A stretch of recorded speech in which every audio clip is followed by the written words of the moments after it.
மறக்காம சர்ப்ரைஸ் பண்ணுங்க. தேங்க்யூ. எழுதியிருக்கிறார். அவர் டெம்பஸ்ட் அப்படின்னு ஒரு நாடகம் எழுதியிருக்கிறார். இந்த டெம்பஸ்ட் அப்படிங்கக்கூடிய நாடகத்தினுடைய சிறப்பு என்ன அப்படின்னா, இந்த நாடகம் ஒரு அரசனை பற்றியது. அந்த அரசன் தன்னுடைய சகோதரனாலேயே வஞ்சிக்கப்படக்கூடியதை பற்றியது. தன்னுடைய சகோதரன் அதிகார போட்டிக்காக அரசனை நாடு கடத்துகிறான். ஒரு தீவிற்கு நாடு கடத்தி இனிமேல் இந்த நாட்டிற்குள் வரக்கூடாது, நேபாள்ஸினுடைய அரசனை, பிராஸ்பெரோங்கிற அந்த அரசனை நாடு கடத்துகிறாங்க. நாடு கடத்தும் போது ஒரு தீவாந்திரம், ஒரு தீவில் தான் இனிமேல் அவன் வாழ்க்கையை கடக்க வேண்டும்.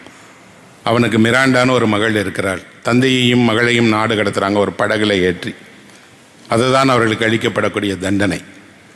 ஒரு அரசன் தன்னுடைய செல்வத்திலிருந்து எந்த செல்வத்தை எல்லாம் தன்னோடு ஒரு தீவிற்கு எடுத்து செல்ல முடியும், எதையும் எடுத்து செல்ல அனுமதிக்க மாட்டாங்க. நீங்கள் வெறுமனாக நாடு கடத்தப்படக்கூடிய ஒருவர் தான். உங்களுடைய ஆடை அணிகலங்களுக்கு அங்கே இடம் கிடையாது. உங்களுடைய கிரீடம் உள்பட்ட எல்லா ஆடம்பரங்களையும் நீங்கள் இழந்துடுவீங்க. கையோடு எடுத்து செல்வதற்கு குறைவான பொருட்கள், குறைவான உடைகள், குறைவான தேவைக்குரியது மட்டும்தான் எடுத்து செல்ல முடியும். ஏன்னா சின்ன படகு, அதில் நீங்கள் உங்கள் மகள் ஒரு உதவியாளர், அவ்வளோதான் செல்ல முடியும். பிராஸ்பெரோ முடிவு செய்கிறார், நான் நாடு கடத்தப்பட்டு ஒரு தீவில் தான் இனிமேல் என் வாழ்க்கையை கழிக்கப் போகிறேன் என்றால் நான் எடுத்துகிட்டு போக வேண்டிய மிக முக்கியமானது என்னுடைய புத்தகங்கள் மட்டும்தான் என்று அவர் தன்னுடைய புத்தகங்களே அந்த படகில் ஏற்றுகிறார். அதுவும் நிறைய புத்தகங்களை கொண்டு போக முடியாது, குறைவான புத்தகங்கள் தான் எடுத்துகிட்டு போக முடியும். 2 3 புத்தகங்கள். ஒரு சிறுமியான மகள், ஒரு மன்னர் நாடு கடத்தப்படுகிறார், அந்த படகு புறப்படுகிறது. நீங்கள் யோசித்து பாருங்கள் நண்பர்களே, உங்கள் வாழ்க்கையில் என்றாவது ஒரு நாள் எல்லாவற்றையும் இல்லை ஒன்றே ஒன்றைத்தான் எடுத்து போக முடியும் என்றால் நீங்கள் புத்தகத்தை எடுத்து போவீர்களா என்ன? ஆனால் ஒரு அரசன் முடிவு செய்கிறார், நான் ஒரு தேசத்தை இழந்திருக்கலாம், ஆனால் புத்தகத்தை இழக்க மாட்டேன். இந்த தேசத்தை மீட்க வேண்டும் என்றால் என்னால் அந்த புத்தகத்திலிருந்து மீட்க முடியும்னு அவருக்கு தெரியுது. அவர் அந்த தீவுக்கு போகிறார். நாள் கணக்கில், மணிக்கணக்கில் அந்த தான் எடுத்துகிட்டு போன புத்தகங்களை படிச்சுட்டே இருக்கிறார். 1600 ஷேக்ஸ்பியர் எழுதின நாடகம் அது. ஆனால் இன்றைக்கு படிக்கும்போது எனக்கு 2 விஷயங்கள் புலப்படுகிறது. ஒரு மகளை வளர்க்க வேண்டிய தந்தை எப்போதும் ஒரு புத்தகத்தை கையில் வைத்திருக்க வேண்டும் என்று புரிகிறது. அவர் வெறுமனா புத்தகத்தை மட்டும் கொண்டு போகல, மகளையும் அழைத்து போகிறார். இன்னொன்று, ஒரு தேசத்தை இழந்தபோது நீங்கள் தேசத்தை மட்டும் இழக்கவில்லை, தேசத்தில் இருந்த அத்தனை நம்பிக்கைகளையும் இழந்துட்டீங்க. குறிப்பாக எந்த நம்பிக்கையை நீங்கள் இழந்தீர்கள் என்றால், சொந்த உறவுகளால் வஞ்சிக்கப்பட்டேன் அப்படிங்கிற அந்த நம்பிக்கையை இழந்துட்டீங்க. உங்கள் சகோதரன் தான் உங்கள் எதிரி. என்றாவது நீங்கள் சிறு வயதில் ஓடி விளையாடும் போது உங்கள் சகோதரனால் நீங்கள் வஞ்சிக்கப்படுவீர்கள் என்று நினைப்பீர்களா என்ன? இல்லையே. அதிகாரம், ஆட்சி, அரசு என்பது யாரையும் யாருக்கு எதிராகவும் நிறுத்தும். சகோதரனால் வெளியேற்றப்படக்கூடியவருக்கு உறவு என்பது பொய்த்து போய்விட்டது, கசப்பாகிவிட்டது. இனி உறவுகளை நம்ப முடியாது என்ற நிலையில், இல்லை இல்லை உறவுகள் மேலானது தான் அப்படின்னு எது அவருக்கு புரிய வைக்கும் என்றால், அவர் எடுத்துகிட்டு போன புத்தகங்கள் தான் புரிய வைக்கும். அவர் அந்த புத்தகத்தை எடுத்துகிட்டு போகிறார், அந்த தீவில் படிக்கிறார். அந்த புத்தகத்தில் இருந்து இயற்கை கட்டுப்படுத்துகிற ரகசியங்களை புரிந்து கொள்கிறார், மாயா வினோதங்களை அறிந்து கொள்கிறார், மாற்றத்தை தானே உருவாக்க முடியுங்கிற அறிந்து கொள்கிறார். எந்த தம்பியால் துரத்தப்பட்டானோ அவனையே சில ஆண்டுகளுக்கு பிறகு கப்பலில் வரும்போது ஒரு புயலை உருவாக்கி இவரே அவர்களை அதே தீவுக்கு வர வைத்து மீண்டும் ஆட்சியை எப்படி அவர் கைப்பற்றுகிறாருங்கிறதை பற்றி தான் அந்த நாடகம். நாடகம் அல்ல, ஆனால் அந்த புத்தகத்தில் இருக்கக்கூடிய இந்த காட்சி என் மனதில் இருந்து கொண்டே இருக்கிறது. ஒரு அரசன் ஒரு படகில் புத்தகங்களோடு அடைக்கலமாக ஒரு தீவுக்கு போகிறான் என்று அவருக்கு தெரிஞ்சிருக்கிறது இல்லையா? அப்படின்னா தன் தேசத்தின் விலை மதிக்க முடியாத பொக்கிஷம் எது என்றால் தான் வைத்திருக்கிற புத்தகங்கள் என்று தான் அவருக்கு தெரிகிறது. இப்போ ஷேக்ஸ்பியர் இந்த உண்மையை யாருக்கு சொல்கிறார்? அரசனுடைய அவையில், அரசனுக்கு முன்னால் நிகழ்த்தப்படக்கூடிய நாடகத்தில், இந்த எல்லா உங்களுடைய செல்வங்களையும் விட நான் எழுதுகிற புத்தகம் பெரியது என்று ஷேக்ஸ்பியர் சொல்ல நினைக்கிறார். என்னுடைய நாடகம் பெரியது, புத்தகங்கள் இந்த உலகத்துக்கு முக்கியமானது என்பதை அவர் அழகாக வெளிப்படுத்துகிறார். இதே எப்போ 1600 நடக்குது. 1950 ஆண்டு அமெரிக்காவில் எஸ்டேல் டஹானி அப்படின்னு ஒரு அம்மா, அவங்க யார் அப்படின்னா ஒரு தொழிலதிபருடைய மனைவி. அந்த தொழிலதிபர் மிகப்பெரிய செல்வந்தர்.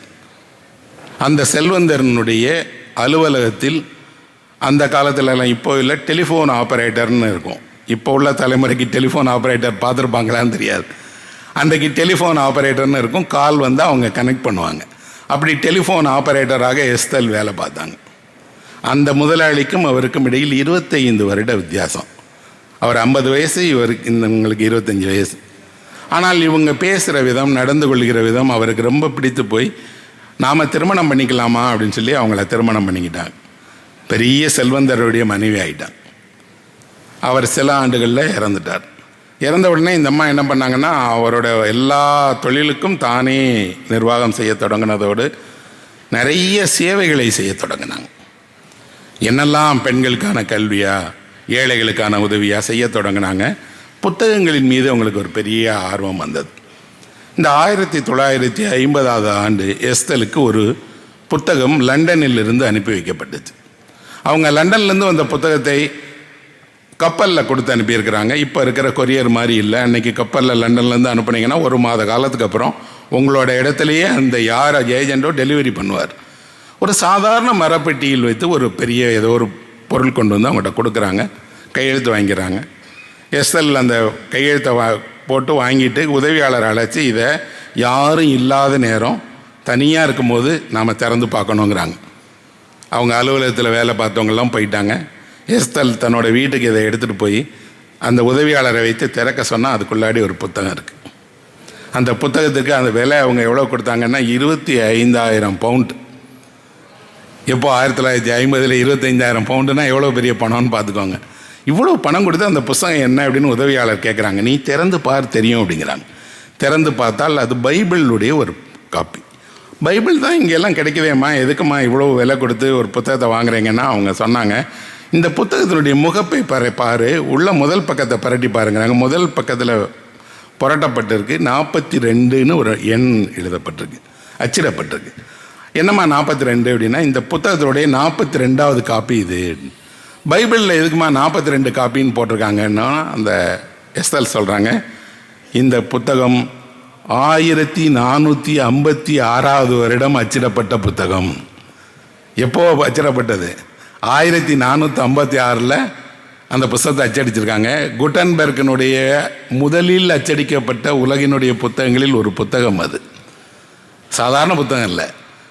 குட்டன்பெர்க் முதலாக பைபிள் அச்சடிக்க தொடங்கிய போது 46 பிரதிகளைத்தான் அச்சடித்தார். அதில் அவங்க கையில் இருக்கக்கூடியது ஒரு புத்தகம். இன்றைக்கும் உலகில் தங்க வேட்டையை விட மிக அதிகமாக பொருட்செலவில் நடைபெறக்கூடிய வேட்டை எது தெரியுமா? குட்டன்பெர்க்கனுடைய ஒரு பைபிளை தேடித்தான். எல்லா பைபிளும் இன்னும் கிடைச்சிடல, எல்லா குட்டன்பெர்க் அச்சிட்ட புத்தகங்களும் கிடைக்கல. இன்றைக்கு சந்தை மதிப்பில் அந்த புத்தகத்தினுடைய மதிப்பு குறைந்தபட்சம் 400 கோடி ரூபாய்.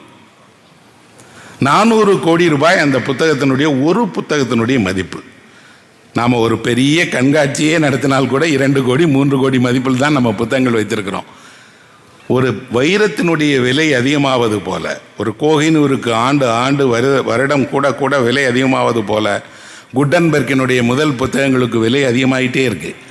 யார் வைத்திருக்கிறாங்கன்னு தெரியாது, எப்போது காட்சிக்கு வைப்பாங்கன்னு தெரியாது, யாரால் பார்க்க முடியும்னு தெரியாது. அப்படி உலகில் கிடைக்கவே கிடைக்காத ஒரு அரிய வைரத்தை பெற்றது போல அவங்க அந்த புத்தகத்தை வாங்கியிருக்கிறாங்க. அந்த உதவியாளருக்கு இந்த தகவலை எல்லாம் பார்த்த உடனே அவங்க கேட்குறாங்க, புத்தகம் வெளியிட்ட போது இது என்ன விலை கொடுத்துமா வாங்கினாங்கன்னு. அவர்களுக்கு எஸ்தல் குட்டன்பெர்க்கினுடைய கதையை சொன்னார். குட்டன்பெர்க் யார்? அச்சு எந்திரங்களை முதலாக உருவாக்கி, அச்சு உருக்களை உருவாக்கி, நமக்கு தெரியும், நீங்கள்லாம் கேள்விப்பட்டிருப்பீங்க, ட்ரெடில் மிஷின்லாம் வர்றதுக்கு முன்னாடி அப்போது அச்சு கோர்க்கணும். நம்ம அந்த அச்சை என்ன செய்வாங்க அப்படின்னா, ஒரு இதில் மை தடவி காகிதத்தை வைத்து காலில் ஓட்டுவாங்க, ஒவ்வொரு பக்கமாக அச்சிட்டு வரும். இந்த தொழில்நுட்பத்தை ஜெர்மனியினுடைய மின்ஸ் அப்படிங்கிற ஒரு ஊரில் குட்டன்பெர்க் 1450 உருவாக்கினார். அப்படி உருவாக்கும் போது அதுக்கு முன்னாடி எழுத்து இருந்தது, புத்தகம் இருந்தது, கையால் எழுதப்படும். ஒரு பிரதியை நீங்கள் கையால் காப்பி பண்ணணும், அல்லது சித்திர எழுத்து தெரிந்தவர்கள் அழகான வடிவத்தில் அந்த புத்தகத்தை எழுதி தருவாங்க. புத்தகங்கிற வடிவம் உலகத்திற்கு புதியதல்ல, ஆனால் அச்சு அப்படிங்கிற வடிவம் புதியது. குட்டன்பெர்க்கினுடைய அந்த எந்திரம் ஓடத் தொடங்கிய பிறகு அது ஜெர்மனியில் மட்டுமல்ல, உலகம் முழுவதும் ஒரு மாற்றத்தை கொண்டு வந்தது. எங்கிருந்தாலும் அறிவு உங்கள் கைகளை தேடி வரும். புத்தகம் என்பது புத்தகம் அல்ல நண்பர்களே, அறிவினுடைய சேமிப்பு உங்கள் கைகளை தேடி வரக்கூடிய ஒரு வசதி தான் புத்தகமாக கொண்டிருக்கிறது. குடன்பர்க் இந்த புத்தகங்களை அச்சிடலாம் அப்படின்னு முடிவு செய்து அவரே எழுத்துருக்களை, லத்தீன் மொழிக்கான எழுத்துருக்களை எல்லாம் உருவாக்கி அவரே செய்தார். அவர் யார்? அவர் ஒரு எளிய குடும்பத்தை சேர்ந்தவர், தங்க நகைகள் செய்யக்கூடிய குடும்பத்தை சேர்ந்தவர். அதனால் அவங்களுக்கு ரொம்ப கவனமாக எழுத்துருக்களை செய்ய தெரியும், அழகாக வடிவமைக்க தெரியும்.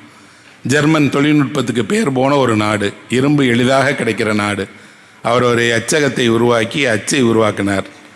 தொழில்தான், அதை ஒரு தொழிலாகத்தான் கருதினார்.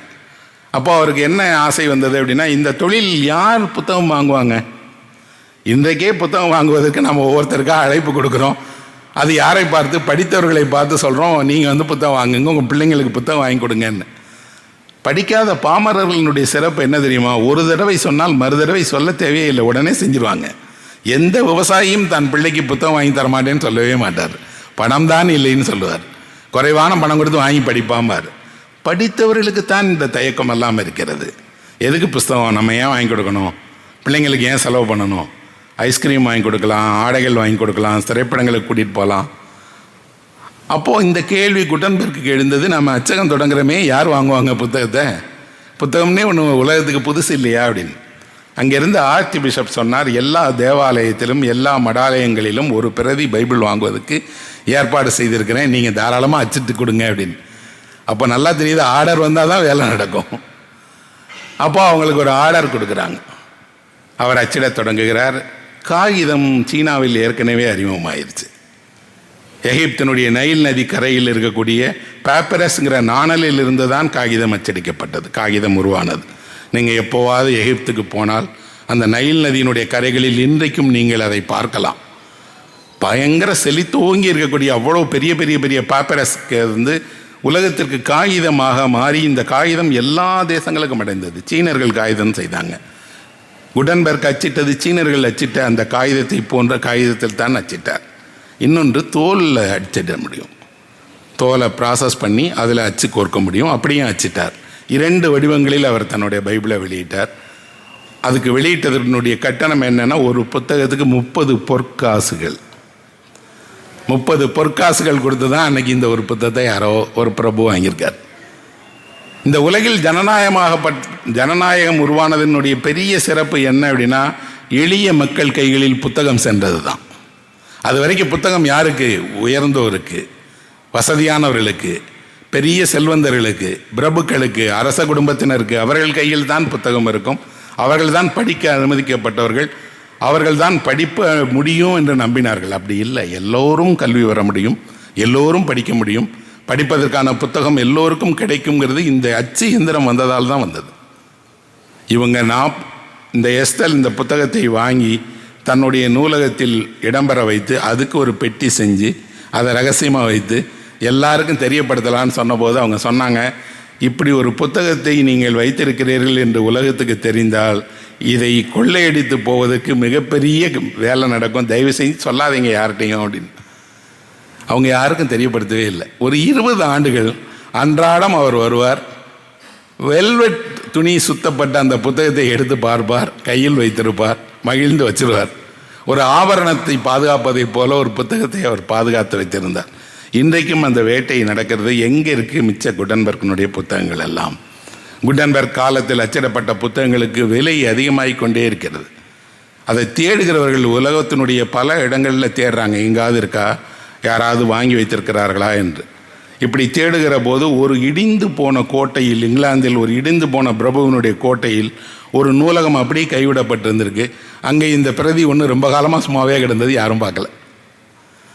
யாரோ தேடி போன ஒரு பத்திரிகையாளர் அங்கே இருக்கிற பழைய புத்தகங்களில் இதையும் ஒன்றை எடுத்துகிட்டு வந்து இங்கிலாந்தினுடைய பழைய புத்தக கடையில் இதை வச்சுட்டு ஏதாவது எனக்கு ஒரு 5 ஷில்லிங் கொடுங்கன்னு கேட்டார். 50 பைசா கொடுங்கிற மாதிரி. கடைக்காரன் பார்த்துட்டு சொன்னால், நீங்கள் கையில் வச்சுருக்கிற புத்தகத்தோட விலை என்னன்னு தெரியுமா அப்படின்னு. தெரியாதுங்க, ஏதோ ஒரு பழைய இதில் கிடைத்தது, எனக்கு கொடுக்குற காசை கொடுங்க அப்படின்னு.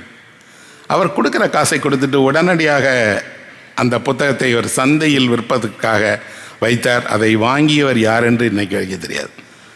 இந்த மாதிரியான அரிய புத்தகங்களை விற்பவர்களும் வாங்குபவர்களும் யார் வாங்குறாங்க, யார் வைத்திருக்கிறார்கள்ங்கிற தகவலையே சொல்ல மாட்டாங்க. ஒரு காலத்தில் 30 பொற்காசுகள் கொடுக்கப்பட்டிருக்கக்கூடிய ஒரு புத்தகம் இன்றைக்கு 300 கோடி ரூபாய் விலையை அடைந்திருக்கிறது, மதிப்பை அடைந்திருக்கிறதுனா புத்தகத்தினுடைய வரலாறு எவ்வளவு பெரியது பாருங்க.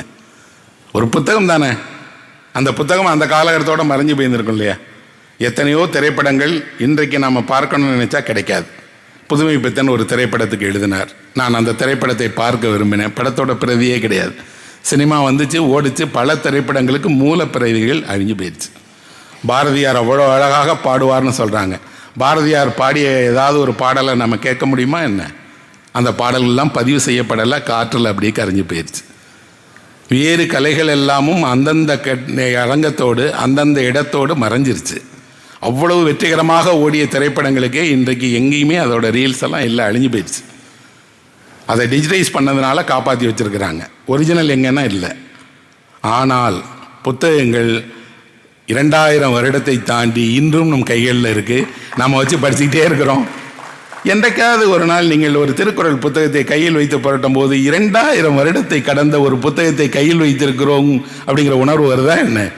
இன்று வெளியான ஒரு புத்தகம், எல்லா தலைமுறைக்குமான ஒரு புத்தகம், என் தாத்தன் பாட்டன் பூட்டன் படித்த ஒரு புத்தகத்தை நான் கையில் ஏந்திருக்கிறேன் அப்படிங்கிறதுல எவ்வளவு பெரிய பெருமிதம் நமக்கு. ஒரு புத்தகம் இல்லை, தமிழ் அப்படி சங்க இலக்கியத்திலிருந்து சிலப்பதிகாரத்திலிருந்து மணிமேகலையிலிருந்து தனிப்பாடல் வரைக்கும் எவ்வளவு பெரிய ஒரு நீண்ட வரிசை அவ்வளவும் இருக்குது. ஆனால் என்ன இல்லை தெரியுமா? நீங்கள் திருவள்ளுவரே தன் கையால் எழுதின கையேடு எங்கே? அந்த ஏடு எங்கேயாவது பார்த்துருக்குமா என்ன? கம்பரே தன் கைப்பட எழுதிய கம்பராமாயணத்தினுடைய ஏடு யாரிடம் இருக்கிறது? தெரியாது. இளங்கோவடிகளே தான் எழுதிய அந்த மூல பிரதியை என்னதான் செய்திருப்பாங்க? தெரிஞ்சிருக்காது. தமிழர்கள் தன்னுடைய பொக்கிஷங்களில் நிறைய இழந்தது செல்வத்தை அல்ல, இந்த ஏடுகளைத்தான். இந்த ஏடுகள் எல்லாம் என்ன ஆனதுன்னு நமக்கு தெரியாது. அப்படிலாம் இருக்கும் அப்படிங்கிற எண்ணம் கூட இல்லை. ஓவே சாமிநாத ஐயர் வந்து தேடினார். புத்தகங்கள்லாம் பேர் இருக்கப்பா, புத்தகம் எங்கே? அதை அச்சிடணும்னு சொன்னால் அச்சிடுவதற்கான மூலப்பிரதிகளை கொடுங்கன்னு தமிழ்நாடு முழுக்க ஊர் ஊராக தேடினார். தேடும் போது தான் தெரிந்தது எவ்வளவு தீக்கிரையாக்கப்பட்டிருக்கிறது, எவ்வளவு புத்தகங்கள் கவனக்குறைவாக வீசி எறியப்பட்டிருக்கிறது, எவ்வளவு பழைய ஓலைச்சுவடிகளை எல்லாம் தேவையில்லைன்னு சொல்லி குப்பையில் போட்டிருக்கிறாங்க, தீ வைத்து எரித்திருக்கிறாங்க அப்படின்னு. தமிழர்களுக்கு தன்னுடைய அறிவினுடைய செல்வம், அதனுடைய மகத்துவமே தெரியாமல் இருந்திருக்கிறதே அப்படின்னு ஓவே சாமிநாதையர் வருத்தப்படுறார். ஆனாலும் தேடி கண்டுபிடித்து அந்த பிரதிகள் எல்லாம் அச்சிட்டு இன்றைக்கி நாம் சங்க இலக்கியம் படிக்கிறோம், சிலப்பதிகாரம் படிக்கிறோம், சீவக சிந்தாமணி படிக்கிறோம். அப்படின்னா ஒரு தலைமுறைக்கே இந்த மூல ஏடுகளிலிருந்து புத்தகங்களை உருவாக்கி தந்த பெருமை அவருக்கு உண்டு. அதனால்தான் அவர் தமிழ் தாத்தா. அப்படின்னா புத்தகம் காப்பாற்றப்பட வேண்டிய ஒரு பொருள் நண்பர்களே. தலைமுறையை தாண்டியும் காப்பாற்றப்படணும், அடுத்த தலைமுறைக்கு கொண்டு போகணும். அப்படி கொண்டு வந்ததால் நாம் இன்று பெருமையோடு திருக்குறளுக்கு எத்தனை விதமான உரைகள், எவ்வளவு விதமான புதிய புதிய புதிய வாசிப்புகள், புதிதாக அதை தலைமுறை தோறும் படித்து சொல்லிக்கிட்டே இருக்கிறோம். அப்போது புத்தகத்தை காப்பாற்றுவது என்பது எளிதானதல்ல. புத்தகத்தினுடைய வரலாறை பார்த்தால் தெரியும். புத்தகத்தை போல அது சந்தித்த மோசமான நிகழ்ச்சிகளைப் போல வேறு எந்த தேசத்துக்கும் நடந்திருக்காது, எந்த மன்னருக்கும் நடந்திருக்காது. புத்தகங்கள் தான் அவ்வளவு மோசமான நெருக்கடிகளை, சங்கடங்களை சந்தித்திருக்கிறது. 2ஆம் நூற்றாண்டு, கிறிஸ்துக்கு 2 நூற்றாண்டுக்கு முன்னாடி சீனாவில் ஒரு அரசன் இருந்தார். குயின் சி ஹங் அப்படின்னு அந்த அரசனுடைய பெயர். அவர்தான் சீனாவினுடைய அந்த பெரிய சுவரை கட்டினார். ஒட்டுமொத்த சீனாவையும் தன்னுடைய ஆட்சிக்கு கீழ் கொண்டு வந்து அவர்தான் உலகிலேயே முதலில் பேரரசர் அப்படிங்கிற சொல்லை தனக்கு பயன்படுத்திக்கிட்டவர். அது வரைக்கும் அரசர்கள் தான் இருந்தார்கள், பேரரசர் இல்லை. இவர் தான் முதல்ல பேரரசர்னு என்ன நான் சொல்லிக்கிடுவேன். ஏன்னா சீனா முழுவதும் என் ஆட்சியில் இருக்குது அப்படின்னு. சீனாவை ஒட்டுமொத்தமாக ஆட்சி செய்த குயின்சி என்ன செய்தார் அப்படின்னா, நிறைய மாற்றங்களை தன் நாட்டுக்கு கொண்டு வந்தார். அதில் முக்கியமானது வாகனங்களினுடைய சக்கரம் இருக்கு இல்லையா, எல்லா வாகனங்களுடைய சக்கரமும் ஒரே அளவில் இருக்கணும், அப்போ தான் போக்குவரத்து எளிதாக இருக்கும்னு கொண்டு வந்தார். ஒரு இடத்துலேருந்து இன்னொரு இடத்துக்கு போகிறதுக்கான நீர் போக்குவரத்துக்கான, விவசாயிகளுக்கான கால்வாய்கள் வெட்டுவதை சமமாக எல்லா இடங்களுக்கும் கொண்டு வந்தார். வணிகர்களுக்கு என்ன செய்தார்னா, தராசுக்கு எடைக்கற்களை பயன்படுத்தணுங்கிற எடைக்கற்களை கொண்டு வந்தார். இப்படி நிறைய மாற்றங்களை, ஆரோக்கியமான விஷயங்களை குயின்சி கொண்டு வந்தார். கொண்டு வந்ததால் அவர் தேசத்தில் பேரரசராக கொண்டு வர்றார். அவரோட அரச சபை கூடியது, முதல்லாம் அவரோட புகழ் பாடுவாங்க. அவருக்கு இவ்வளவு பெரிய சாதனைகளை செய்த நாம் இறந்து போயிடக்கூடாதுன்னு ஒரு இது. என்றைக்கும் இருக்கணும். இந்த உலகம் இருக்கிற வரை நாம் நித்தியமாக வாழணும். இவ்வளவு பெரிய சாதனைகள் எல்லாம் செஞ்சுட்டு 100 வயசில் 110 வயசில் செத்துறக்கூடாது. நான் என்றைக்கு மாணவனாக வாழணும். அப்போது அவரோட ஆலோசகர்கள் சொன்னாங்க, அதுக்கு நீங்கள் செய்ய வேண்டிய முக்கியமான ஒன்று இருக்கிறது. என்ன? நீங்கள் ஒருவேளை இல்லாவிட்டாலும் உங்கள் புகழை சொல்வதற்கு என்ன அப்படின்னா, எல்லாமும் உங்களிடமிருந்து தான் தொடங்கணும். எப்படி அது அப்படின்னு கேட்டார். அவருக்கு ஆலோசனை சொன்னாங்க, இதற்கு முன்னால் எழுதப்பட்ட புத்தகங்கள் தான் உங்களை விட சிறந்தவர்கள் இருந்தார்கள்னு சொல்லிட்டு இருக்கு, அதெல்லாம் எரிச்சிருங்கன்னு சொன்னாங்க. இந்த புத்தகங்களை மனதில் வைத்துக்கொண்டு இந்த புத்தகங்களை பற்றி எப்பவும் பேசிகிட்டே இருக்கக்கூடிய அறிஞர்கள் இருக்கிறார்கள், அவர்கள் தான் உங்கள் எதிரிகள், அவர்களை எல்லாம் உயிரோடு புதைத்து விடுங்கள். நாங்கள் குயின்சி தான் நண்பர்களை முதலில் உலகத்தில் புத்தகங்களை எரிக்க தொடங்கிய மன்னர். அந்த சாவந்தானோ என்னமோ இன்றைக்கும் உலகினுடைய ஏதோ ஒரு மூலையில் அதிகாரம் புத்தகத்தை எதிர்த்துக்கிட்டே இருக்குது, எரிச்சுக்கிட்டே இருக்குது. எங்கோ ஒரு இடத்தில் புத்தகம் எரிகிற அந்த சம்பவம் நடந்துக்கிட்டே இருக்குது. அது எந்த தேசத்தில் யார் எரிக்கிறார்கள், எதற்காக எரிக்கிறார்கள் தெரியாது. இந்த உலகில் எந்த ஆயுதமும் இப்படியெல்லாம் தீ வைத்து கொளுத்தப்படலை. என்றைக்காவது 1000 துப்பாக்கிகளை ஒரே இடத்தில் போட்டு தீ வைத்தார்கள்னு பார்த்தீங்களா என்ன? ஆனால் 1000 புத்தகங்கள் எரிக்கப்படக்கூடிய சம்பவம் வரலாற்றில் திரும்ப திரும்ப வந்துக்கிட்டே இருக்குது. அது அங்கே தான் தொடங்கியது. புத்தகங்களை மட்டுமல்ல, புத்தகங்களோடு தொடர்புடைய அறிஞர்களையும் உயிரோடு புதைத்தார். ஒரே இடத்தில் கன்ஃபியூசியஸுடைய தத்துவம் படித்தவராக இருக்கலாம், அல்லது அங்கே சீனாவினுடைய பண்டைய தத்துவங்கள் ஞானத்தை தெரிந்தவராக இருக்கலாம். எல்லோரையும் அழைத்து வந்து, நீங்கள் எல்லோரும் இருக்கும் வரை என் வரலாறு இருக்காது. வரலாறு என்பது என்னில் தான் தொடங்கப்பட வேண்டும். நான் தான் வரலாற்றில் முதலாவது மன்னன்.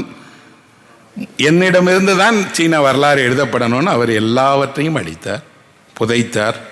அந்த புத்தகங்களை எல்லாம் தீ வைத்து எரித்தார். அவருடைய காலம் வரை இருந்தார். அவர் எந்த நித்தியமாக வாழணும் அப்படிங்கிறதுக்காக இதையெல்லாம் செய்தாரோ, அந்த அவர் எடுத்துக்கொண்ட மருந்தே அவருக்கு ஒவ்வாமையை உருவாக்கி செத்து போயிட்டார். சும்மா இருந்தால் கூட வாழ்ந்துருந்துருப்பார். ஆனால் அவர் நீண்ட ஆயுளோடு வாழணும்னு நினச்சார்ல. மனிதர்களுடைய ரொம்ப ஒரு பேராசை பாருங்கள். நீங்கள் எதையாவது ஒன்றை ரொம்ப செஞ்சீங்கன்னா அதுதான் உங்களுக்கு தீங்கு. அது உங்களை எங்கேயோ கொண்டு போய் இந்த மாதிரி ஒரு தப்பான இடத்துல விட்டுரும். இவர் அதில் இறந்துட்டார். வரலாறு இவர் எரித்ததற்கு முந்தைய காலத்தை எல்லாம் இவர் எரித்ததுனால இல்லாமல் போய்க்கிறல. சீனாவில் இவ்வளவு நல்லது செய்து இப்படி மோசமான ஒரு மன்னர் இருந்தார் அப்படின்னு பதிவு செய்திருச்சு. எல்லா வெற்றிகள் ஒரு பக்கம், ஒரே ஒரு தீங்கு ஒரு பக்கம். ஆனால் அந்த தீங்கின் காரணமாக அவர் தொடர்ந்து கரைபடிந்த மனிதராகவே இருக்கிறார். அதனால் இந்த உலகோருக்கு நான் சொல்லிக்கொள்வேன், புத்தகங்களை எரிக்கிற மனிதன் கரைபடிந்த மனிதனாக உலகத்திடம் எப்போதும் சொல்லப்படுவான், அடையாளம் காட்டப்படுவான். வரலாறு அவனை மன்னிக்காது. அவ்வளோ பெரிய சீன சுவர் இருக்குல்ல, அதை வியந்து பார்க்குற எல்லோருமே அந்த வியப்பை முடித்த உடனே சொல்லுவாங்க, இவர் தாங்க புக்கை எரிச்சார். அந்த சுவர் வேண்டுமானால் உறுதியாக இருக்கலாம், ஆனால் அந்த மனிதன் உறுதியாக இல்லை. அவன் மனதில் அவன் நினைத்த அந்த வரலாற்றை அழித்து விடலாம் என்ற ஆசை இல்லை. எல்லா புத்தகங்களும் திரும்ப நினைவிலிருந்தே எழுதப்பட்டுச்சு. 2 நூலகங்கள் இருக்கிறது. ஒரு நூலகம் நாம் சென்று பார்த்து படிக்கக்கூடிய பொது நூலகம், தனியார் நூலகம், வீட்டு நூலகம் என்று. இன்னொரு நூலகம் இருக்கிறது நண்பர்களே, அது நம் மனதின் நூலகம்.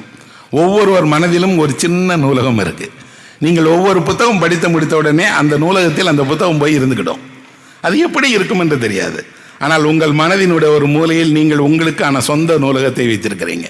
நான் வைத்திருக்கிறேன், நீங்கள் வைத்திருக்கிறீங்க. புத்தகம் படிக்கிற எல்லோருக்கும் இருக்கிறது. புத்தகமே கையில் இல்லாத போதும் அந்த நூலகத்திலிருந்து ஒன்றை நாம் எடுத்து நம் நினைவே புரட்டிக்கிடும். நம் நினைவே சொல்லும், நினைவே கவிதையை சொல்லும், கதையை சொல்லும், நாவலை சொல்லும், மறக்க முடியாத கதாபாத்திரங்களை சொல்லும். என்றால் உலகின் புத்தகங்களை நீங்கள் எரிக்கலாம், மனதின் புத்தகங்களை நீங்கள் எரிக்கவே முடியாது. மனிதர்கள் தான் உண்மையில் நடமாடுகிற புத்தகங்கள். வரலாறு என்பது கோட்டையில் இல்லை, கொத்தளத்தில் இல்லை, எங்கே பெரிய கல்வெட்டிலும் இல்லை. நீங்களும் நானும் அத்தனை மனிதர்களும் நடமாடும் வரலாறு. நம் உடல் தான் வரலாற்றினுடைய சாட்சியம், நம் மொழி தான் வரலாற்றினுடைய அடையாளம். நாம் தமிழ் பேசுகிறோம், நாம் தமிழ் இனத்தை சேர்ந்தவர்களாக இருக்கிறோம் என்றால் நாம் எல்லோரும் வரலாற்றினுடைய சாட்சியமாக இருக்கிறோம். வரலாறு என்பதை எங்கோ போய் படிக்க வேண்டாம், உங்களிடமிருந்து தொடங்குங்கள். உங்கள் மொழியிடமிருந்து தொடங்குங்கள், உங்கள் உடையிடமிருந்து தொடங்குங்கள். உங்களுடைய ஒவ்வொரு பண்பாட்டு செயலுக்கு பின்னாடும் வரலாறு இருக்கிறது. அதைத்தான் புத்தகங்கள் ஆவணப்படுத்துகிறது. இந்த குயின்சியிலிருந்து தொடங்கின அந்த புத்தக எரிப்பு வேறு வேறு நாடுகளுக்கு வேறு வேறு விதமாக பரவியது. அதை மிக உச்சத்துக்கு எடுத்து போன ஒரு மனிதன் இருந்தார். அவர் இன்றைக்கு வரலாற்றினுடைய பக்கத்தில் எப்போதும் இருண்ட முகத்தோடு இருக்கக்கூடியவராக இருக்கிறார். அவர் தான் அடால்ஃப் ஹிட்லர். ஹிட்லர் செய்த மாபெரும் நாசி கொடுமைகள் இருக்குது.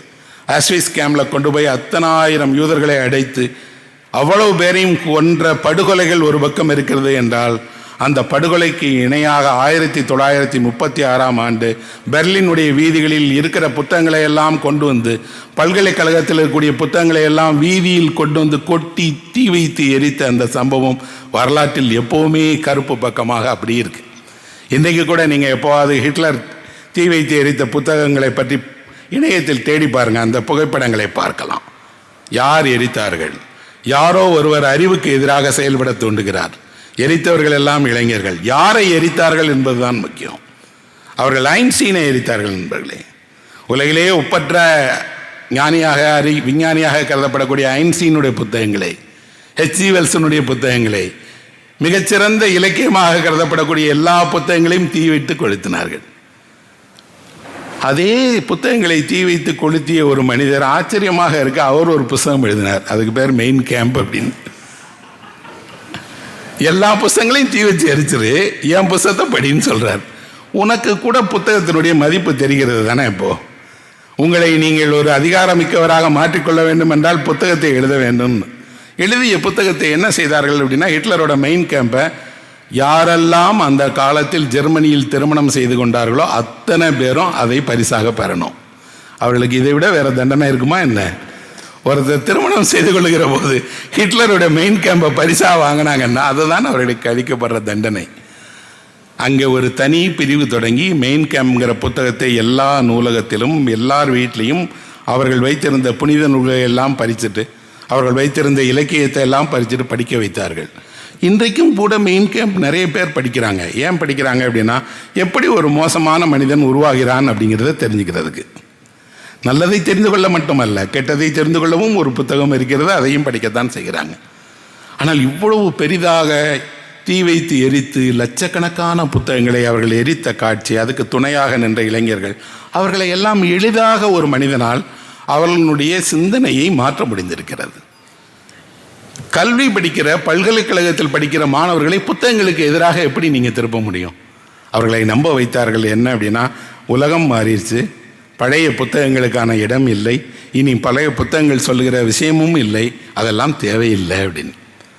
இல்லை நண்பர்களே, பழைய புத்தகங்கள் என்பது தூரத்தில் எரியக்கூடிய விளக்குகளை போன்றது. ஒரு கலங்கரை விளக்கத்தினுடைய வெளிச்சத்தை போல அது 2000 வருஷத்துக்கு அப்பால் இருந்து ஒரு வெளிச்சமாக நம்ம நோக்கி வந்துட்டே இருக்கு. இன்றைய படகு போகிறதுக்கும் அந்த வெளிச்சம் தேவைதான். இன்றைய கப்பல் அந்த திசையில் போக முடியும் அப்படின்னா அந்த வெளிச்சத்துக்கு எப்போதும் ஒரு நிரந்தரம் இடம் இருக்கிறது. எங்கோ இருக்கிறார் ஒரு டால்ஸ்டாய், எங்கோ ஒரு தஸ்தாவஸ்கி, எங்கோ இருக்கிறார் ஷேக்ஸ்பியர். அவரை ஏன் ஒரு தமிழனாக நான் பேசிகிட்டே இருக்கிறேன் அப்படின்னா, அந்த வெளிச்சத்தை நான் பெற்றவன். எனக்கு தெரியும், அது நேற்று எழுதப்பட்ட 500 வருடங்களுக்கு 200 வருடங்களுக்கு முன்பு எழுதப்பட்ட புத்தகம் அல்ல, அது என்றைக்கும் இருக்கக்கூடிய வெளிச்சம். அப்படின்னா புத்தகங்களை காப்பாற்றுகிறவர்கள் என்ன செய்தார்கள்? இதே நான் சொன்னல நாசி முகாம், அங்கே யூதர்களை எல்லாம் கொண்டு போய் அடைத்து கொலை செய்வதற்காக காத்திருக்க வைத்திருக்கிறார்கள். ஒரு மனிதனுக்கு அளிக்கப்படுகிற தண்டனையிலே அவனுக்கு மரண தண்டனையை உறுதி செய்துவிட்டு காத்திருக்க வைப்பதற்கு இல்லையா, அதுதான் மோசமான தண்டனை. உங்களுக்கு மரணம் உறுதி, என்றைக்கு என்று தெரியாது, உங்கள் கையில் அல்ல, யார் கையிலோ அது முடிவு இருக்கிறது.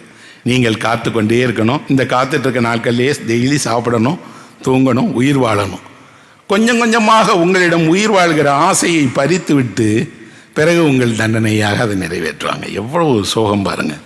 இப்படி ஒருவர் இருவர் அல்ல, லட்சக்கணக்கான யூதர்களை அந்த முகாமில் அடைத்து வைத்திருந்தாங்க. அந்த முகாமில் ஒரு பெண், அவளோட பெயர் ஹெலன் அப்படின்னு. அவங்க டெய்லரிங் யூனிட்னு சொல்லப்படக்கூடிய தையல் வேலை செய்யக்கூடிய மகளிர் அவங்க எல்லாரும் ஒன்று சேர்ந்தாங்க. சிறை முகாம்தான். ஆனால் அந்த சிறை முகாமில் அவங்களுக்கு எல்லாருக்கும் டெய்லரிங் தான் வேலை. தையல் தைத்து அங்கே அவங்க அந்த இராணுவத்தினருக்கு கொடுக்கணும். ரகசியமாக அந்த ஹெலன் ஒரு புத்தகத்தை எப்படியோ கையில் வாங்கிட்டாங்க. அந்த புத்தகத்தினுடைய பெயர் கான் வித் த விண்ட் அப்படின்னு, ஒரு அமெரிக்காவை சேர்ந்தவங்க எழுதின நாவல். கான் வித் த விண்டை அவர்கள் என்ன செய்தார்கள்னா, எல்லாரும் போன பிறகு, அந்த முகாமில் புத்தகம் படிக்க அனுமதி கிடையாது, எல்லாரும் போன பிறகு இவர்கள் ஒன்றாக கூடி 7-8 பெண்கள் ரகசியமாக அந்த புத்தகத்தை படித்தாங்க. இந்த உலகில் எழுதப்பட்ட மிகச்சிறந்த காதல் கதைகளில் ஒன்று கான் வித் த விண்ட். அது திரைப்படமாக இருக்குது. நீங்கள் எப்போவாவது ஓய்வு கிடைத்தால் 3.5 மணி நேர திரைப்படம். அந்த திரைப்படத்தை பாருங்கள். அந்த நாவலை எழுதிய மார்கரெட் மிச்சல் ஒரே ஒரு புகழ்பெற்ற நாவலைத்தான் எழுதினார். அது கூட அந்த நாவல் புகழ்பெற்றதை பார்க்க அவர் உயிரோடு இல்லை, கொஞ்ச காலத்திலேயே இறந்துட்டாங்க. ஆனால் இந்த மார்கரெட் மிச்சலினுடைய கான் வித் த வின் நாவலில் வரக்கூடிய ஸ்கார்லெட்டா ஓஹராங்கிற அந்த பொண்ணை அமெரிக்காவே மறக்காது. ஏன் தெரியுமா? ஒரு பெண் ஒருவரை காதலிக்க தொடங்கிவிட்டால் அந்த காதலை அவளிடமிருந்து அழிக்கவே முடியாதுங்கிறதை சொல்லுகிற புத்தகம் அது. அவள் விரும்புகிற அந்த இளைஞனுக்கு வேற ஒரு பொண்ணை கல்யாணம் பண்ணிடுவாங்க. ஆத்திரத்தில் என்ன பண்ணுவான் தெரியுமா? அந்த பொண்ணோட அண்ணனை கல்யாணம் பண்ணிக்கிடுவா. ஏன் அப்படின்னா எப்படியாவது ஒரு பக்கத்தில் இருக்கலாம்ல. அந்த மனைவி இறந்து போயிடுவா. ஆனால் இப்போ திரும்பி போய் என்ன பண்ணுவோம்? மனைவி தான் இருந்துட்டாலே, திரும்பி என்னை ஏற்றுக்கோ. அவன் சொல்லுவான், இல்லை உன்னை எனக்கு பிடிக்கும், ஆனால் உன்னையோட எனக்கு கல்யாணம் பண்ணிக்கிட விருப்பம் இல்லைன்னு. கடைசி வரை வாழ்வினுடைய எல்லா தருணங்களிலும் அந்த ஒரே ஒரு ஆணை, அவன் மீது கொண்ட காதலை, அந்த காதலுக்காக அந்த பெண்கிற துயரத்தை அவ்வளோ பெரிய நாவலாக அவங்க எழுதியிருக்கிறாங்க. இந்த நாவலை எங்கே யார் படித்தாங்க பாருங்க. நாளைக்கு மரணம் என்று நினைத்துக்கூடிய பெண்கள் ஒன்று கூடி ஒரு மெழுகுவர்த்தியினுடைய வெளிச்சத்தில் யாருக்கும் தெரியாமல் ரகசியமாக கான் வித் த வின் படிக்கிறாங்க. படிக்கும்போது அவர்களுக்கு என்ன தெரியுதுன்னா, ஸ்கார்லெட்டா ஓராவுக்கு என்ன நடக்கும்னு தெரியாது. அதுக்குள்ளாடி இவங்க கொல்லப்பட்டுடலாம். நாளைக்கு யார் உயிரோடு இருப்பாருன்னு தெரியாது. ஆனால் படிக்கிற ஒவ்வொரு நாளும் அவர்கள் சந்தோஷமாக அந்த புத்தகம் தந்த இதத்தால், புத்தகத்திலிருந்து கிடைத்த மகிழ்ச்சியால் அவர்கள் சந்தோஷமாக கனவு கண்டாங்க. அந்த ஹெலன் சொல்கிறா, அந்த சிறையில் எங்களை தவிர யாருக்குமே கனவு வரவில்லை. எங்கள் கனவை உருவாக்கியது ஒரு புத்தகம், அது ஒரு நாவல். அதனால் நாவல் படியுங்கள். நாவல் என்ன செய்யும்? நாளைக்கே இந்த வாழ்க்கை முடிந்துவிடும் என்றாலும் அதன் மீது பற்றை உண்டாக்கி, கனவை உண்டாக்கி, உங்களுக்குள் ஒரு பொன்மயமான கனவை ஏற்படுத்துங்கிறதுக்கு அந்த ஹெலனே சாட்சி. அவர் சொன்னார், இந்த கதையை நாங்கள் படித்து முடிக்க முன்னாடி ஒவ்வொரு தடவையும் எப்படியாவது அவள் சேர்ந்துட மாட்டாளான்னு நினச்சோம். அந்த எழுத்தாளர் சேர்த்து வைக்கல. ஆனால் அந்த பெண்ணை அவ்வளவு தத்ரூபமாக நாங்கள் நேரில் பார்த்தோம் அப்படிம்பாங்க. புத்தகத்தினுடைய சிறப்பே அதுதான். நான் பாரதியாரை என்னுடைய பள்ளி பருவத்தில் கையில் புத்தகமாக எடுத்து புரட்டும் போது அவர் என் எதிரில் உட்கார்ந்திருப்பது போல தான் எனக்கு தான் சொல்கிற மாதிரி இருந்தது. நெஞ்சில் உரமும் இன்றி நேர்மை திறமும் இன்றி என்று அவரே என்னை பார்த்து சொல்கிற மாதிரி நான் உணர்ந்தேன். எனக்கு அல்ல, படிக்கிற எல்லோருக்குமே அவருக்கு விருப்பமான எழுத்தாளர் புத்தகத்திலிருந்து தோன்றி தோளில் அரவணைத்து கொண்டோ, பக்கத்தில் உட்கார்ந்தோ, ஆசானை போலவோ, நண்பனை போலவோ, தோழனை போலவோ, மூத்த சகோதரனை போலவோ உங்களோடு பேசுகிறாங்க. ஏன் புத்தகத்தை மனிதனுக்கு இவ்வளவு பிடித்திருக்குதுன்னா, புத்தகத்துக்குள்ளிருந்து வெளிப்படும் அந்த குரல், அது தரக்கூடிய அரவணைப்பு. உலகமே உன்னை கைவிட்டாலும் பரவாயில்லப்பா, நான் இருக்கிறேன்ப்பா அப்படின்னு அந்த புத்தகம் சொல்லுது. நல்லதை சொல்லுகிறது, உலகத்தை சொல்லுகிறது. அப்படி அவ்வளத்தையும் சொல்லுகிற அந்த புத்தகத்தினுடைய குரலிலிருந்து தான் இந்த பெண்கள் அந்த உயிர் வாழ்வதற்கான துடிப்பை பெற்றுக்கொண்டாங்க. நிறைய பேர் அங்கே அந்த முகாமில் இருந்தவங்க இறந்துட்டாங்க. ஒரு 7-8 பெண்கள் யுத்தம் முடிந்து விடுதலை செய்யப்பட்டாங்க, வேறு வேறு நாட்டுக்கு போயிட்டாங்க. நீண்ட காலத்துக்கு அப்புறம் அவர்கள் ஒரு நாள் ஒரு வீதியில் இந்த ஹெலன் செல்லும்போது இவங்களோட முகாமில் இருந்த வேற 2 பெண்களை அவங்க சந்திக்கிறாங்க. சந்தித்த உடனே அவர்கள் ஒருவரை ஒருவர் எப்படி கூப்பிட்டுக்கிட்டாங்க தெரியுமா? இந்த நாவலில் வரக்கூடிய கதாபாத்திரத்தின் பெயரை சொல்லி, ஸ்கார்லெட் எப்படி இருக்க அப்படின்னு கேட்குறாங்க. அப்படின்னா புத்தகம் இல்லை, அந்த புத்தகம் உயிர் பெற்று நடமாட தொடங்கிருச்சு. உங்களுடைய கடைசி நம்பிக்கையாக இருந்த புத்தகம் இன்றைக்கும் அவர்கள் மனதில் வாழுகிற புத்தகம். அந்த புத்தகத்தை பற்றின இதை ஒரு அவையில் நான் சொல்வதை போலவே நெயில் கெய்மன் சொல்லப்படக்கூடிய ஒரு எழுத்தாளர் சொல்லும்போது அந்த அவையில் எல்லோரும் எழுந்து நின்று அந்த புத்தகத்துக்காக கைதட்டினாங்க. புத்தகத்தின் வரலாறு என்பது இதெல்லாம் உள்ளடக்கியதுதான் நண்பர்களே. ஒரு பக்கம் புத்தகம் யாரோ ஒருவருக்கு உயிர் வாழ வைக்கிறது, இன்னொரு பக்கம் புத்தகம் யாரோ ஒரு அதிகாரத்தால் யாரோ ஒருவரால் அழிக்கப்படுகிறது. இந்த கதை ஹிட்லரோட முடிஞ்சிருச்சா என்ன? இல்லையே. ஹிட்லர் காலத்தில் இது ஒரு உச்சத்தை அடைந்தது. தோற்கடிக்கப்பட்ட பிறகு, உலகெங்கும் புத்தகங்கள் பரவலாக்கப்பட்ட பிறகு, எல்லா மொழிகளிலும் அந்தந்த மொழிக்கான புத்தகங்கள் உருவாக்கப்பட்டது. அதில் தமிழுக்கு என்ன பெரிய சிறப்பு என்றால், இந்தியாவில் முதலில் அச்சடிக்கப்பட்ட மொழி தமிழ் மொழிதான். புத்தகமாக அச்சடிக்கப்பட்டதில் இந்தியாவில் முதல் மொழி தமிழ் மொழி தான். அப்படின்னா நமக்கு எவ்வளவு பெருமை. இந்தியாவில் நீங்கள் எந்த மொழியில் வேணாலும் புத்தகம் போடுங்க, நாங்கள் தாங்க முதல் புத்தகம். அந்த முதல் புத்தகம் எங்காவது நீங்கள் பார்த்துருக்கிறீங்களா? அல்லது எங்கேயாவது நம்ம பார்க்கணுன்னு விரும்பினாங்கன்னா கிடைக்குமா என்றால் முதல் புத்தகம் கிடைக்காது. நான் சொன்ன குட்டன்பர்க் கதை தான். 11 புத்தகம் தான் அச்சிடப்பட்டது. 11 புத்தகத்தினுடைய ஒரு பிரதியை நாம் விரும்பினாலும் பார்க்க முடியாது. தம்பிரான் வணக்கம்ங்கிற அந்த சின்ன புத்தகத்தை பார்க்க வேண்டும் என்றால் நீங்கள் அமெரிக்காவில் ஹார்வர்ட் யூனிவர்சிட்டிக்கு போனால் அங்கே இருக்கக்கூடிய நூலகத்தில் இருக்குது, பார்க்கலாம். அமெரிக்காவுக்கு சுற்றுப்பயணம் போகிறவர்கள் ஒரு முறை எப்போவாது நீங்கள் பார்க்க வேண்டியது தமிழினுடைய முதல் புத்தகம்தான். நான் ஒரு வேண்டுகோளை கூட முன்னால் வைத்தேன். என்னென்னா, அந்த புத்தகத்தினுடைய ஒரு பிரதியாவது வாங்கி எங்கெல்லாம் கண்காட்சி நடக்கிறதோ அங்கெல்லாம் அதை ஒரு சின்ன இடத்துல ஒட்டி வச்சு இதுதான் தமிழினுடைய முதல் புத்தகம் என்று காட்டலாம் நாம். ஏன்னா இன்றைக்கி இருக்கிற ஒரு பையன் என்ன நினச்சிக்கிறான், புத்தகம்னா இப்போ தாங்க ஒரு புத்தகம் என்பது தமிழ் மொழியில் வந்துருச்சு, நீண்ட வரலாறு உடையது என்பதை இந்த தலைமுறைக்கு நாம் தெரியப்படுத்தணும்ல. அதற்கு இந்த மாதிரியான ஒரு புத்தகம் தேவை. ஆனால் அந்த புத்தகம் இந்தியாவினுடைய எல்லா மொழிகளுக்கு வந்தது போல தமிழ் மொழிக்கு வந்ததனால் அதிக பயன்பெற்றவர்கள் யார் என்றால் மேல்தட்டு வர்க்கம் அல்ல, சாதாரண சாமானிய மக்கள். அவர்கள் கைக்கு புத்தகம் வந்ததால் வீட்டு பிள்ளைகள் படிக்க ஆரம்பித்தாங்க, வேலைக்கு போக ஆரம்பித்தாங்க. வேலைக்கு போன 2 தலைமுறைகளுக்கு முந்தியவர்களுக்கெல்லாம் ஒரே விருப்பம் ஆசிரியராக வேண்டும் என்பது தான். வீட்டுக்கு ஒரு ஆசிரியர் இருந்தார், இல்லைன்னா பிள்ளைங்களை எப்படியாவது டீச்சர் ஆக்கிடணும்னு நினைச்சாங்க. ஏன் ஆசிரியராக விரும்பினார்கள் என்றால், கற்றுக் கொடுப்பது என்பது இந்த உலகில் இருக்கக்கூடிய மிக மிக மிக அருமையான ஒரு பணி. ஊதியம் அதற்கு மதிப்பில்லை, சேவை அது. அந்த கற்றுக் கொடுப்பதற்கு அவர்களுக்கு தெரியும் புத்தகம்தான் உறுதுணை. நீங்கள் பாட புத்தகம் படிங்க, கதை புத்தகம் படிங்க, ஆனால் புத்தகம் இல்லாமல் எங்காவது பள்ளிக்கூடம் இயங்குமா என்ன? ஆசிரியர் தலைமுறைக்குத்தான் புத்தகத்தினுடைய மதிப்பு தெரியும். இன்றைக்கு வரை இலக்கியம் உயிர் வாழ்ந்து கொண்டிருக்கிறது என்றால் அதற்கு ஒரு பெரிய பங்களிப்பை ஆசிரியர் சமூகம் கொடுத்திருக்கிறது. அவர்கள் வகுப்பறையில், பொது இடங்களில், ஆய்வு ஏடுகளில், அரங்கத்தில், கருத்தரங்கத்தில் என்று கிடைக்கிற இடத்துல எல்லாம் புத்தகத்தை சொல்லி சொல்லி சொல்லி ஆய்வு செய்ய வைத்து படிக்க வைத்து மாணவர்கள் மனதில் அதை வசிச்சிட்டாங்க. அப்போ உலகம் பூரா புத்தகம் ஒரே போல வரவேற்பை பெற்றதான்றா இல்லை. ஈரான் ஈராக்கினுடைய யுத்தம் நடந்தது தெரிஞ்சிருக்கும் உங்களுக்கு. அந்த ஈராக்கில் பஸ்ரா அப்படின்னு ஒரு ஊர் இருக்குது. அது ஈராக்கில் இருக்கக்கூடிய தென்கோடியில் இருக்கக்கூடிய ஒரு சின்ன ஊர்.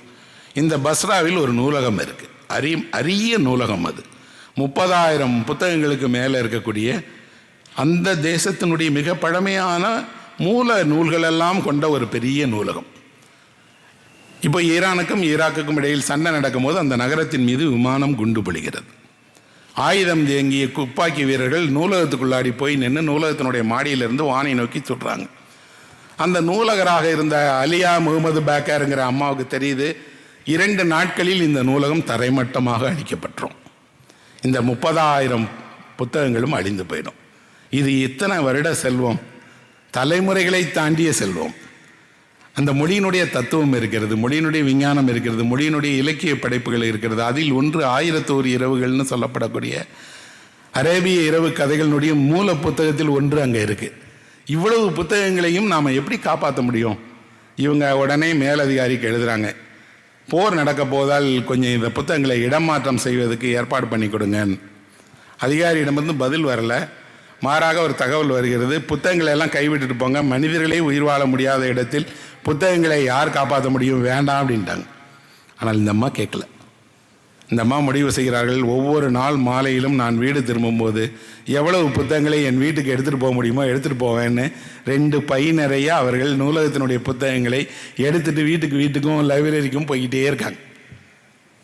போய் வீட்டில் வைக்கக்கூடிய இடமெல்லாம் புத்தகம் வச்சுட்டாங்க. ஆனால் 30,000 புத்தகம் எப்படி வைப்பீங்க? பக்கத்தில் ஒரு உணவகம்.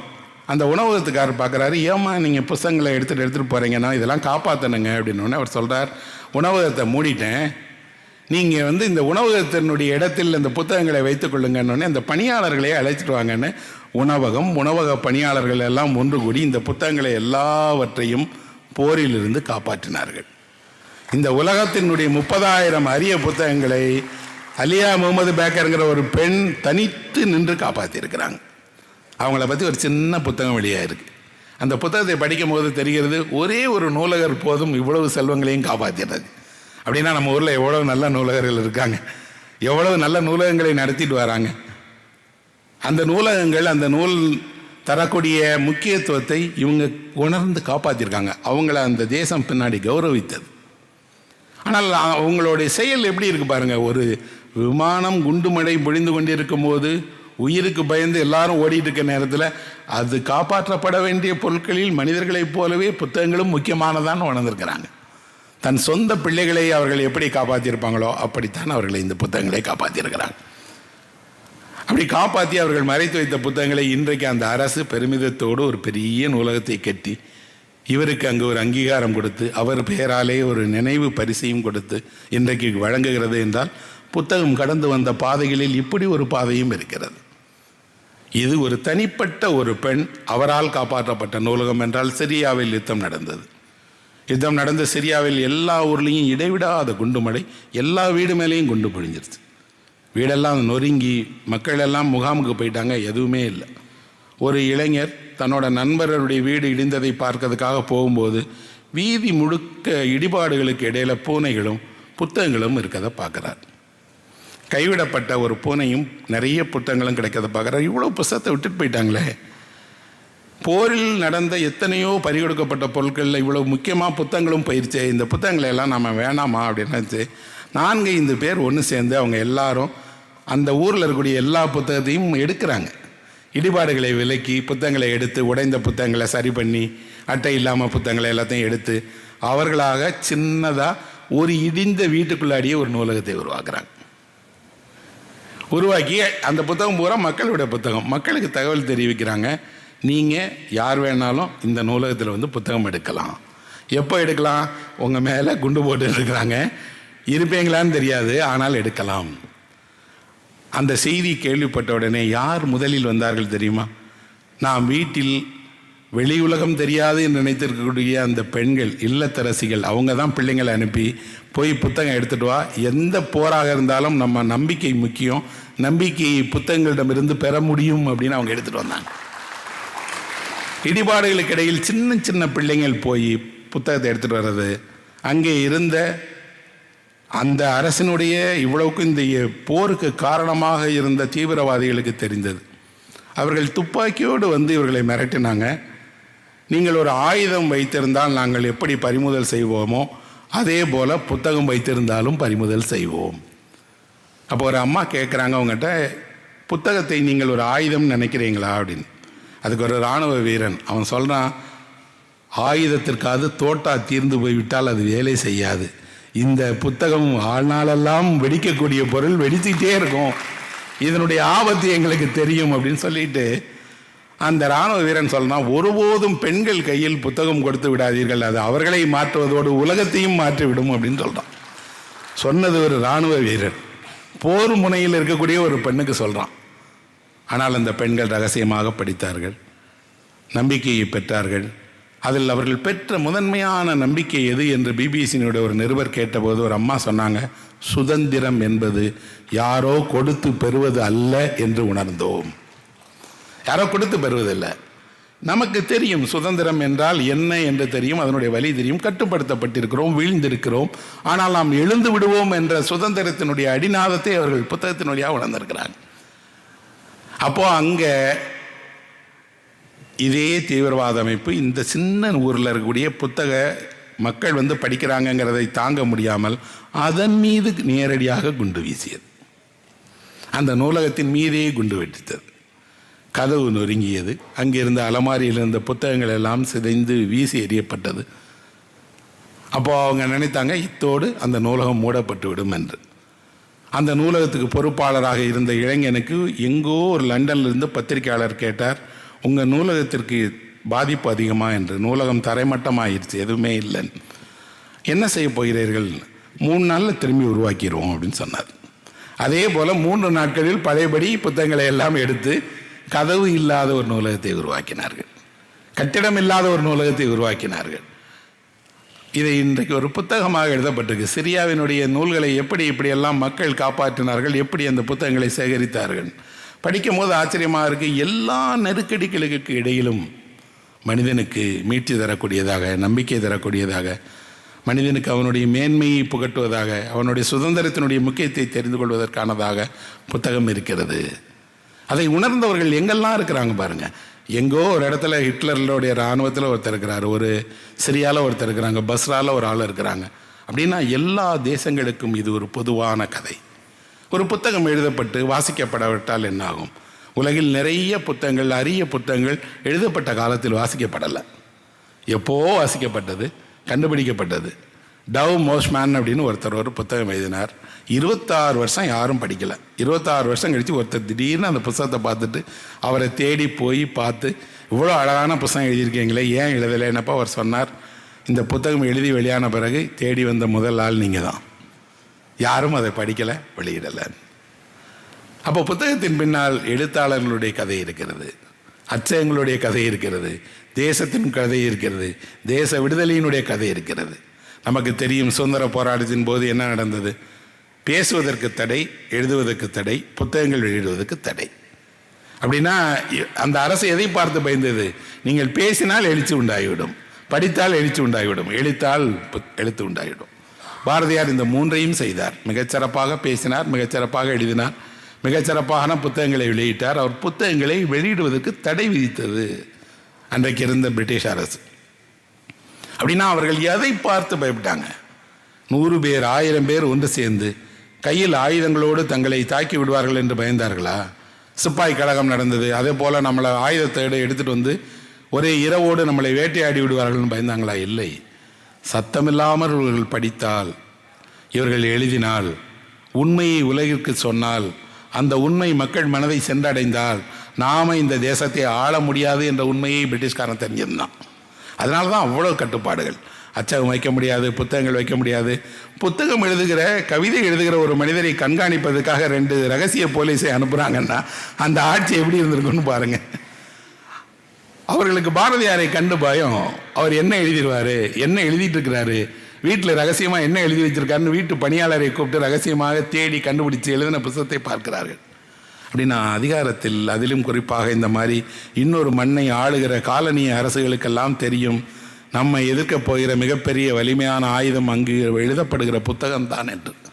அப்படி புத்தகம்தான் உலகத்தில் எல்லா இடங்களிலும் விடுதலையை உருவாக்கி இருக்கிறது, அந்த விடுதலைக்கு காரணமாக அமைந்திருக்கிறது. அப்படி பார்த்தா ஒவ்வொரு தேசத்திற்கும், ஒவ்வொரு மொழிக்கும் அந்த மொழியினுடைய இலக்கியங்கள், அந்த மொழியினுடைய எழுத்தாளர்கள் செய்த பங்களிப்பு என்பது வெறுமனா புத்தகம் எழுதினாங்க, நல்லா இருக்கு, நல்லா இல்லை, அந்த புத்தகத்துக்கு விருது கிடைத்தது கிடைக்கலைங்கிறது இல்லை. அவர்கள் பண்பாட்டை, அவர்கள் சமூகத்தை, அதை மாற்றுவதற்கான மிகப்பெரிய பங்கை செய்துட்டு இருந்தாங்க. அதனுடைய அடையாளம் தான் நண்பர்களை இங்கே நம்ம பார்க்கக்கூடிய இத்தனை துறை சார்ந்த புத்தகங்கள். எந்த புத்தகமும் எளிதாக நம்ம கைக்கு வந்ததில்லை. ஒரு டார்வினுடைய புத்தகம் வரும்போது அது பெரிய சர்ச்சையை உண்டு பண்ணியது. மார்க்சினுடைய புத்தகம் வரும்போது அந்த புத்தகத்துக்கு எதிரான அவ்வளவு குரல்கள் வந்தது. இவ்வளவு எதிர்ப்புகளை, இவ்வளவு தாக்குதல்களை தாண்டித்தான் புத்தகம் உயிர் வாழ்ந்திருக்கிறது. இன்னொன்று, ஒரு கடைசி மனிதனுக்கு அது எப்போதும் ஒரு நம்பிக்கையை தரக்கூடியதாக இருக்கு. அந்த நம்பிக்கை என்ன அப்படின்னா, நீங்கள் புத்தகத்தை உடன் வைத்து கொண்டால், புத்தகத்துக்கு நெருக்கமாக இருந்தால் உங்களுக்கு தனிமை இருக்காது. தோழமை என்பது புத்தகத்திலிருந்தே கிடைத்துவிடும் அப்படிங்கிறத திரும்ப திரும்ப புத்தகம் நிரூபிச்சிட்டே இருக்கு.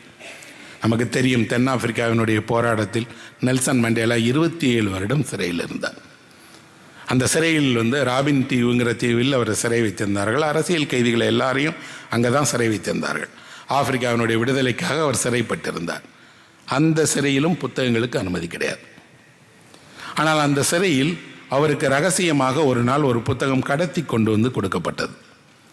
அந்த ஒரு புத்தகத்தை சிறையில் இருந்த இன்னொரு அரசியல் கைதி, அவர் வெங்கடரத்னம் என்ற ஒரு தமிழர், அவர் ஒரு புத்தகத்தை திருடி கொண்டு வந்து மண்டேலா கையில் கொடுக்குறார். இதை நீங்கள் படிங்க அப்படின்னு. அவர் கொடுத்த புத்தகம் ஷேக்ஸ்பியர்னுடைய கம்ப்ளீட் ஒர்க்ஸ் ஆஃப் ஷேக்ஸ்பியர்னு, ஷேக்ஸ்பியருடைய எல்லா நாடகங்கள் அடங்கிய ஒரே புத்தகம். இந்த புத்தகத்தை சிறைக்குள்ளே கொண்டு வர்றத அதிகாரிகள் விட மாட்டாங்க. அதனால் இவங்க என்ன பண்ணிட்டாங்க அப்படின்னா, இந்த புத்தகத்துக்கு முன்னாடி நம்ம ஊர் சாமி படம் ஒன்று ஒட்டிட்டார். ஒட்டிட்டு எங்களோட புனித நூலுங்க இது, இந்த நூலை ஐயா படிக்கணுங்கிறாருன்னு மண்டேலாட்ட கொடுத்துட்டாங்க. அது முன்னாடி ஒரு நம்ம ஊரில் இருக்கக்கூடிய சாமி படம் ஒட்டப்பட்டிருக்கிறது. அந்த புத்தகத்தை மண்டேலா படிக்கிறார். அவருடைய சிறை கைதிகள் எல்லோருமே படிக்கிறாங்க. ஷேக்ஸ்பியர் அவங்களுக்கு அவ்வளவு நம்பிக்கையை தர்றாங்க. இப்போ கூட நீங்கள் எப்போது இணையத்தில் நேரம் இருந்தால் பாருங்கள், ராபின் ஐலாண்ட் பைபிள் அப்படின்னு அடித்து பாருங்கள். அந்த புத்தகத்தினுடைய காட்சியும் அதை மண்டேலா படித்த தகவலும் வரும். எனக்கு மண்டேலாவுக்கு இந்த மாதிரி ஷேக்ஸ்பியரை பிடித்தது, ஷேக்ஸ்பியரை அவர் சிறையில் இருக்கிற நாட்களில் படித்தார், அது அவருக்கு உத்வேகம் தந்தது என்றால் ஒரு பக்கம், என்றால் இன்னொரு பக்கம் ஒரு தமிழனுக்கு தான் கூட இருக்கக்கூடியவருக்கு அரிய நூலை பரிசாக கொடுக்க வேண்டும் என்று தெரிந்திருக்கிறது. ஒரு வெங்கடரத்னம் என்ற ஒருவர் சவுத் ஆப்பிரிக்காவினுடைய சுதந்திரத்துக்காக போராடுறார். போராடி சிறைப்பட்டு மண்டேலாவினுடைய அதே சிறையில் இருந்து ஒரு ஷேக்ஸ்பியருடைய புத்தகத்தை அவருக்கு பரிசாக வழங்கி அங்கே இருக்கக்கூடிய சிறை கைதிகள் எல்லாம் ரகசியமாக அதை புனித நூல் படிப்பது போல படிக்கிறாங்க. அப்போது விடுதலை வந்த பிறகு மண்டேலாவிடம் கேட்குறாங்க, நீங்கள் உங்கள் சிறையில் ஷேக்ஸ்பியர் படித்தீங்க இல்லையா, உங்களுக்கு ஷேக்ஸ்பியருடைய எது ரொம்ப பிடித்திருந்ததுன்னு. அவர் சொன்னார், சீசர் சொல்வதாக ஷேக்ஸ்பியர் ஒரு இடத்துல எழுதியிருக்கார், கோழைகள் தினம் தினம் சாகிறார்கள், வீரர்கள் வாழ்நாளில் ஒரு முறை தான் சாவார்கள் அப்படிங்கிற வரி எனக்கு பிடித்திருந்தது என்று. அதுதான் மண்டேலா. அந்த ஷேக்ஸ்பியருடைய ஒரு வரி இருக்கு இல்லையா, எவ்வளவு உறுதியாக 27 ஆண்டுகள் ஒரு மனிதன் சிறையிலேயே இருக்கிறார். குடும்பத்தை மறந்து தேசத்தை மறந்து எல்லா சுகதுக்கங்களையும் தாண்டி சிறையிலே இருக்கிறார்னா அவருக்கு தான் ஒரு வீரன். தன்னுடைய வீரம் என்பது தேசத்தினுடைய விடுதலை தொடர்பானதுன்னு தெரிஞ்சிருக்கு. சரியான ஒரு வரியை அவர் சொல்லுகிறார். இந்த சரியான ஒரு வரியை 500 வருஷத்துக்கு முன்னாடி ஒரு ஷேக்ஸ்பியர் எழுதுகிறார். அப்படின்னா புத்தகம் எந்த தலைமுறைக்கும், நான் என் உரையினுடைய தொடக்கத்தில் சொன்னேன், டெம்பஸில் ஒரு ராஜா வராரு, அதே ராஜாவினுடைய இன்னொரு பக்கம் விடுதலைக்காக போராடுகிற ஒரு வீரர். இந்த வீரர் கையிலும் இதே போல ஒரு புத்தகம் வருது. அந்த புத்தகம் படிக்கப்படுது. படித்த புத்தகத்தின் வழியாக அவருக்கு ஒரு மிகப்பெரிய மாற்றம் கிடைக்கிறது. அப்படின்னா புத்தகம் கடந்து வந்த தூரம் எவ்வளவு தடைகள் எவ்வளவு இருக்குது. இன்றைக்கு நாம் அச்சு புத்தகங்கள் எல்லாம் மின் புத்தகங்களுடைய காலத்தில் வாழ்கிறோம். டிஜிட்டல் புத்தகம் படிக்கிறோம். எல்லா வடிவத்திலும் புத்தகம் உருமாறி வந்துருச்சு. ஆனால் புத்தகம் அப்படிங்கக்கூடிய அந்த அடிப்படையான கருத்துருவாக்கம் மாறவே இல்லை. படிக்கக்கூடிய வழிமுறைகள் தான் மாறி இருக்கு. புத்தகம் என்பது ஒரு அறிவினுடைய தொகுப்பு, அனுபவங்களுடைய தொகுப்பு, விஞ்ஞானத்தினுடைய தொகுப்பு, ஞானத்தினுடைய தொகுப்பு, வரலாற்றினுடைய தொகுப்பு, நாம் அறிந்த உண்மைகள் அறியாத உண்மைகள் எல்லாவற்றினுடைய தொகுப்புங்கிற அந்த அடிப்படை உணர்வு மாறவே இல்லை. இன்று கூட ஒரு இளம் தலைமுறையைச் சேர்ந்த 7-8 வயசு பையனோ பொண்ணோ நான் ஒரு புஸ்தகம் எழுதணும் அப்படின்னு வரப்போகிறாருங்க அப்படின்னா எனக்கு ஒரு நம்பிக்கை இருக்கிறது. அவர்கள் புத்தகம் என்கிற அந்த நூலை உயர்த்தி பிடிப்பார்கள். எல்லா தடைகளையும் மீறி அது உலகை